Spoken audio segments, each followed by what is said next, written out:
Compton, California. 1979. It was late afternoon when 16-year-old Sylvia Nunn heard shots being fired outside her home. I'm laying up in my bed, and I hear all these gunshots. And I took off running. Sylvia found her 18-year-old brother, Marcus, a member of the Bloods, laying in a nearby park. And there was a crowd around him. And I was saying, let me through, let me through. Marcus had been walking his girlfriend to the bus stop when he was shot by a car full of Crips. And he was just laying there bleeding. I was saying, Marcus, Marcus. And I got mad. I was hurt. I was bitter. And I was ready to shoot you. I was ready to kill you. It was this moment that would change Sylvia's life and lead her to become one of the most infamous female gangsters in Compton. My brother's fight is my fight. I am my brother's keeper. Girls in gangs. Of the approximately 800,000 gangbangers in the United States, an estimated 70,000 are female. In Los Angeles alone, there are some 5,000. I've been a soldier since day one. You gon' get let bleed. If we gotta pick up something to knock your out, this is Compton. Their crimes range from robbery to kidnapping to murder. You already know I got the burner, cuz. Females, it's like, they ain't no different. They got guns, they sell dope, you know. It's easier for a female to go and walk up to a like, whoop, whoop, this whoop, pop, pop, pop. Because ain't nobody ever gonna expect it was a They gave me one only cuz was cracking. Female gangbangers like Donna Graham have been around for decades. Donna, known as Cheetah, is an OG, an original gangster. She joined the Crips in 1970. I have fought men and girls. I mean, if we fighting, we fighting. If they getting off and the girls are there, we're gonna jump in. on girls too. That's how we get there, always. Little is known about these women, who often fly under the radar. Programs are focused at boys and men, and people always overlook the girls and the women. It's such an anomaly. People, want to hold this place for how women, should act.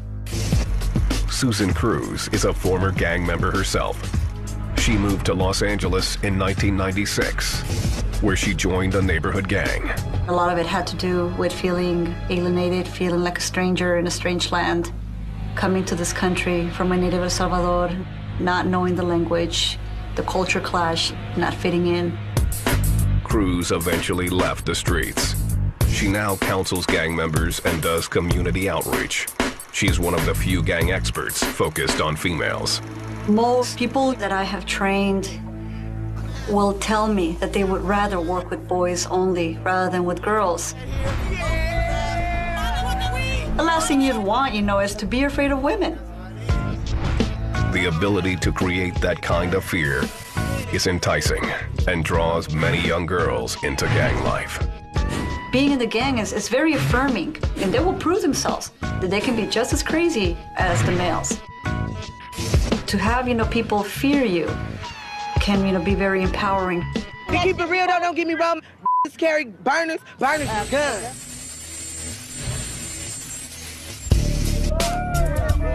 There are other reasons that girls join gangs. Many come from broken homes and are looking for support.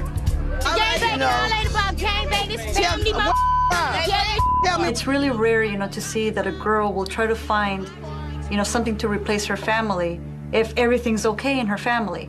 Usually, something is really, really not okay for her to be trying to find something to replace it with. That was the case for this woman from Compton, who goes by her street name, Difficult. You gotta fight. You might have a girl that look at you in the wrong way, and then that might lead to a fight right there. You just had to defend yourself. Difficult was only 6 years old when her mother, Linda, went to jail. I was a fool. I took the rap for my boyfriend. He said he would get 12 years if I didn't tell them that the drugs were mine. Linda spent 2 years in prison. Without a mother at home, Difficult found the family she was missing out on the streets. When she was 13 years old, she joined the Bloods. If you don't want to be part of their little gang or whatever, they're gonna keep treating you like an outsider. So I wasn't really there for her. You know, well, she blames me a lot for that. There's something else that drives women into gangs. Love. Many girls get involved because of a relationship. You know, they're the girlfriend of a boy who's in the gang, or the family member is in the gang.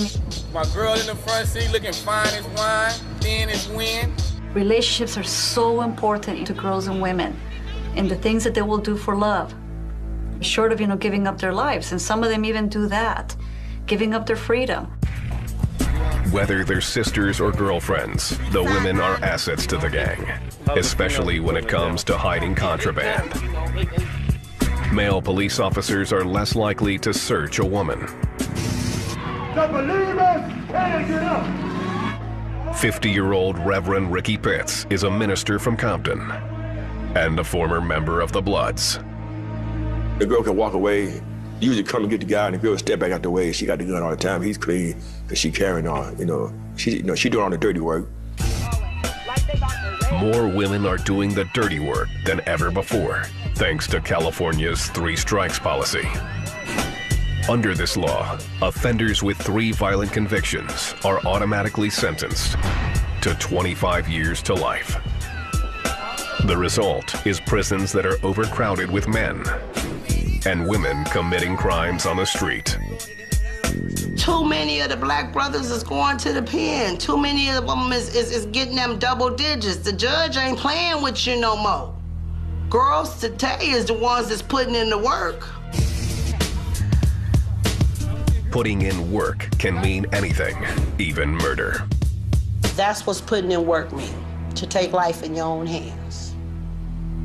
Handle your business. And don't get caught slipping. But the main thing is going to kill. In some type of way, form, fashion, or matter, is to kill. To take life in your own hands. In your own hands. And for female gangbangers, loyalty is more important than staying out of prison. The gang becomes your family. When you hurt somebody in your family, then the other person has to pay for it. That mentality is what pulled Sylvia Nunn into the Bloods nearly 30 years ago.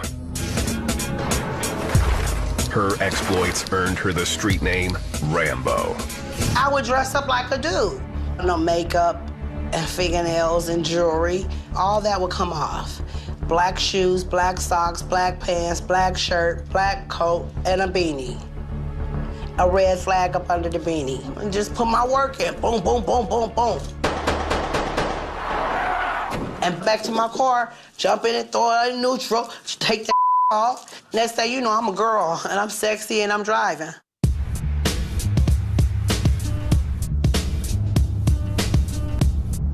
Sylvia dressed up like a man the day her brother Marcus was shot by the Crips.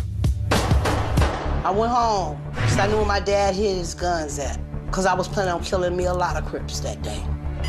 What 16-year-old Sylvia did next sealed her transformation from girl to gangster. Shooting a gun. Shooting somebody. That first time. After that, it ain't hard to do. If you can get over it that first time, it's not nothing that you can't do again.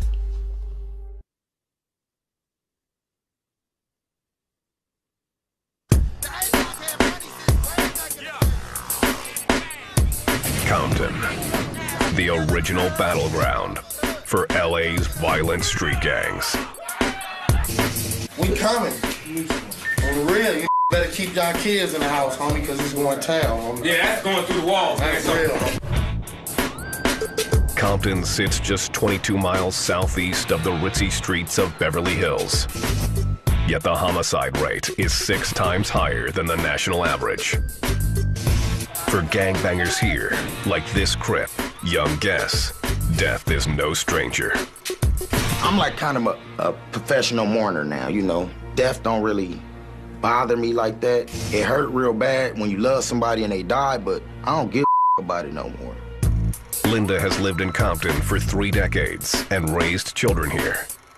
She survives by staying inside. I don't go out at night. The boogeyman is out at night. You know, you tell the kids that fairy tale, but it's really true. Even going to school is a risky proposition. Linda's second oldest daughter, who goes by her street name Difficult, often packed weapons as a child. Growing up where I be at, you gotta fight. You can't stay out of it. Whether you carrying a knife, carrying mace, a bat, a pen, you could turn anything into a weapon. Your hands can be a deadly weapon. She always wanted a gun, but I would never give her a gun. But I did give her a mace. I gave her a stun gun. You know, just to protect herself so she could make it home. I'd rather visit her in jail than have to go to a graveside. Difficult wasn't the only girl packing weapons. You already know I got the burner, cuz. There are approximately 200 female gangbangers in Compton. Many of them hang out here in Looters Park. Every day, all day, or you can catch me in the park doing my thing, pork story, giving it up, ain't turning out no things except in all, and then, son. We take it, we give them back. Looters Park is a 6-acre playground in the middle of Compton. Here, female gang members are used to police.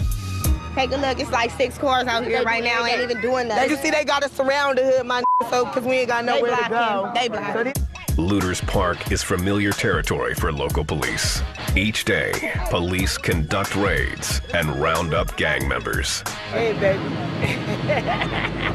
A lot of gang members do hang out here and have hung out here. They have a lot of meetings here, and yeah, several people have been shot and killed here. The park serves as headquarters for the Pyroos, the largest and first blood set. Named after a street near the park, it is the same neighborhood where Sylvia Nunn, an original gangster in the Bloods, grew up. To me, this is the grounds of the devil. You have bombs, you have smokers, you might have syringes in the sandbox, you might have razors in the sandbox, you might have crack pipes in the sandbox. If you dig deep, you might find a gun here or there. This park is a headstone to me. I have had so many loved ones die right here in this park, take their last breath. I have had so many homeboys and homegirls lay here in this park and the ambulance pick them up. And if hell is anything like this, I sure don't want to go.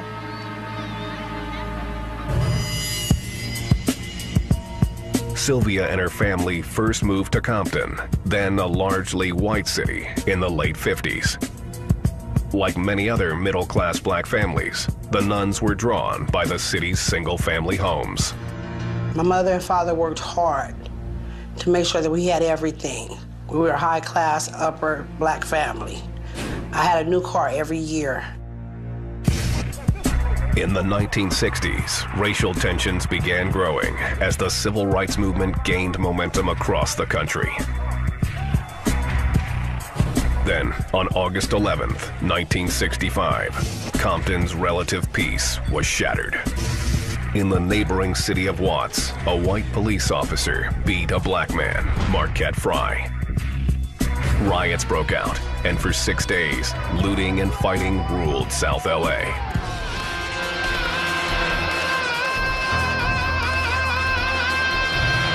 Donna Graham, an original gangster known as Cheetah,